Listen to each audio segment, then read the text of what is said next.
pertama kali kita lakukan kalau kita akan menumpat dengan resin komposit adalah melakukan pencocokan warna dulu ya. Kemudian ini dilakukan di awal. Kenapa dilakukan di awal?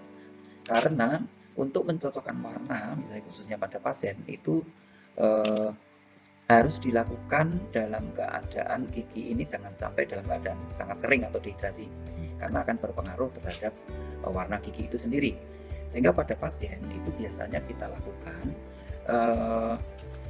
gigi itu dalam keadaan terbasahi oleh saliva pasien yang bersangkutan ya, saliva pasien yang bersangkutan. Kemudian ini ada set guide color ya untuk mencocokkan warna. Itu bisa menggunakan bermacam-macam, ada Vita set guide, ada juga yang dari masing-masing produk itu dia menyediakan set guide color masing-masing, kita cocokkan ya warnanya apa. Misalnya kita memperoleh warna A2 ya, jadi di situ warna komposit mulai dari warna A1, ada A2, A3, B1, B2, C1 dan seterusnya. Di situ ada yang kita cocokkan saja.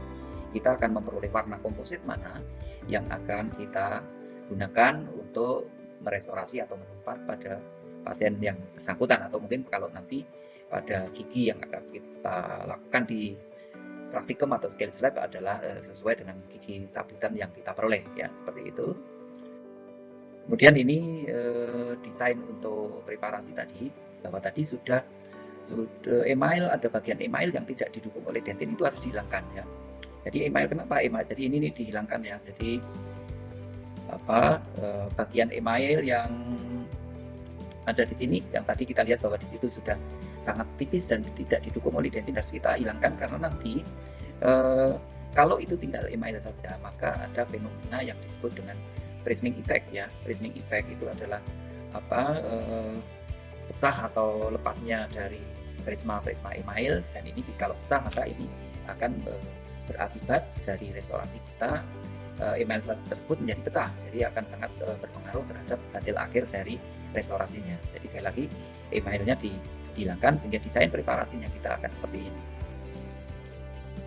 Kemudian ini kalau kita sudah mempunyai gigi yang cabutan tadi, misalnya gigi incisivus centralis atas yang kanan atau I1, kita tanam dulu pada model gips ya, pada model skip sesuaikan posisinya sehingga betul-betul dia berada pada tempat yang tepat seperti ini.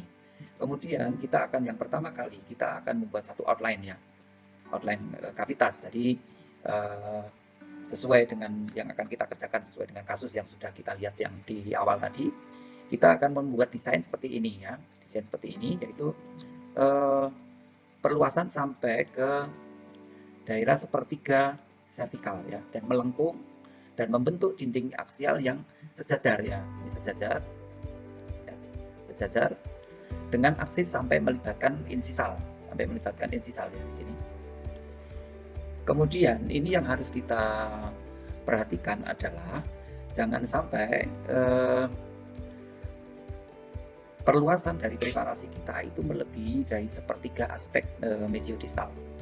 Jadi nanti dalam penentuan outline form ini tadi akan kita buat area di permukaan labial kita bagi 3 ya. Kita bagi 3 sama lebar ya, seperti ini.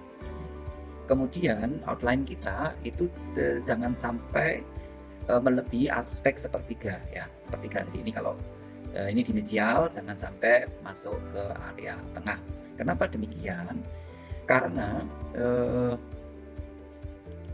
pada gigi, lukisannya pada pasien itu kita ingat bahwa di sini ada rongga pulpa ya, ada rongga pulpa yang itu bisa saja ini ada tanduk pulpa seperti itu ya, seperti ini ya, ada tanduk pulpa, dimana kalau kita itu nanti preparasinya melebihi dari sepertiga, maka dikhawatirkan akan terjadi perforasi.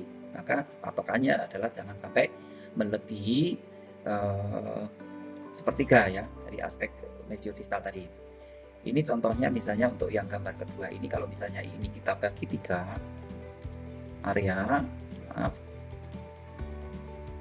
ya, maaf ini juga gambarnya ya seperti ini misalnya. Sebentar. Ini misalnya kita G3, maka dikhawatirkan bahwa itu ini ada tanduk pulpa. Nah, seperti ini. Maka di sini perluasan preparasi dari outline yang kedua ini jelas sudah terjadi satu perforasi ya. Jadi ini intinya sekali lagi jangan sampai kita melebihi dari area sepertiga aspek mesiodistal yang harus kita perhatikan. Ya. Ini adalah satu hasil preparasi dari gigi yang sudah ditanam pada model gips, kemudian sudah dipasang pada phantom ini ya. Ini juga hasilnya sudah kita lihat hasil preparasinya dengan desain seperti tadi. Intinya adalah sejajar dengan aksis kemudian melengkung, dan diharapkan juga tidak terjadi perforasi, itu yang penting. Kemudian setelah kita preparasi itu selesai, tadi sudah kita hilangkan email yang tidak didukung oleh dentin yang sehat, kita hilangkan, kita akan membuat bevel ya. Bevel itu ada bisa ini menurut Sturtevant ya. Sturtevant Creative Dentistry, Sturtevant itu dia mengatakan di situ yang kita acu karena itu buku itu adalah digunakan sebagai referensi di PDG ya, pendidikan dokter gigi. Jadi kita mengacu ke sana. Di sana itu untuk bevel untuk kavitas kelas 4 kita menggunakan desain 45 derajat dengan kita menggunakan flame shape bore ya. Bore bentuk flame ya, bore bentuk flame. Kemudian ini untuk namanya desain 45 derajat, jadi akan membentuk desain 45 derajat, posisinya juga dengan perluasan atau luasnya adalah 0,5 sampai 2 mm, jadi hanya sedikit ya di situ. Dan ini untuk bagian ke arah gingival bisa dilakukan pembuatan groove menggunakan round bore, bisa juga seperti itu. Seperti kemudian ini ilustrasi hasil dari preparasi kita dengan desain 45 derajat menggunakan flame shape bore tadi yang dengan lebar bevelnya 0,25 sampai 2 mm seperti ini. Ini ilustrasi gambarnya hasilnya. Jadi hanya sedikit ya. Kemudian untuk kavitas kelas 4 untuk gigi-gigi anterior ada desain lain ya.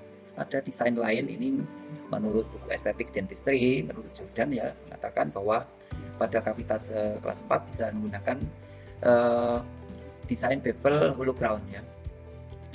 Desain bevel hollow crown atau juga hollow crown bevel itu bisa disebut sebagai nama lainnya rounded bevel atau bevel dengan akhiran membulat seperti itu. Jadi kita akan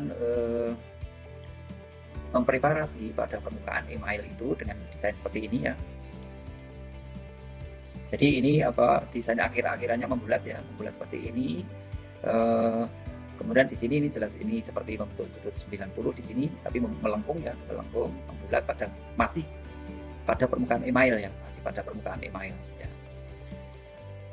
Ini seperti ini ilustrasi gambarnya seperti ini ya. Ini kalau pada gigi dengan ketebalan ini sepertiga sampai setengah tebal email ya, sepertiga sampai setengah email. Dan lebarnya adalah ini lebih besar sama 1 mm, artinya minimal dari lebar bevel adalah 1, tergantung kasusnya, maka bisa itu lebih besar dari 1, bisa 2, bisa 3, bisa 4, bahkan bisa 5. Contohnya adalah kasus seperti ini, misalnya itu dia pada melibatkan permukaan insisal, maka ini bevel bisa saja ini bisa lebar ya, bisa sampai bahkan sampai saya katakan bisa sampai 5 mm dan sebagainya. Kenapa demikian? Karena untuk gigi anterior ini arah gaya ini dari gigi antagonisnya adalah seperti ini. Jadi ini mesin komposit harus mampu melekat pada permukaan gigi dan mampu menahan arah gaya dari gigi antagonis atau gigi bawah ya, seperti itu. Ini bevel hollow crown. Kemudian ini alat yang digunakan bisa menggunakan bore fissure yang ujung bulat ya. Jadi bore fissure ujung bulat di sini. Ini ujungnya bulat ya, bukan datar. Jadi nanti bore fissure ujung bulat itu kalau digunakan maka secara otomatis dia akan membuat desain membulat seperti ini ya. Ini desain holocron. Jadi kalau Dufan jika menggunakan desain 45 derajat, kalau ini ada estetik dentistry, Jordan itu menganjurkan penggunaan holocron bevel seperti itu. Ya nanti lihat kasusnya seperti apa. Kalau arah gaya atau tekanan yang diperoleh pada gigi itu cukup besar, maka itu desain holocron dengan lebar bevel yang lebih lebar itu akan sangat menguntungkan ya. Kemudian ini hasil akhir dari preparasi kita sudah selesai tadi, sudah di bevel dan lain-lain sudah selesai. Kemudian tahap selanjutnya adalah lining ya. Lining itu bisa saja itu dilakukan, bisa saja tidak ya. Kapan dilakukan lining?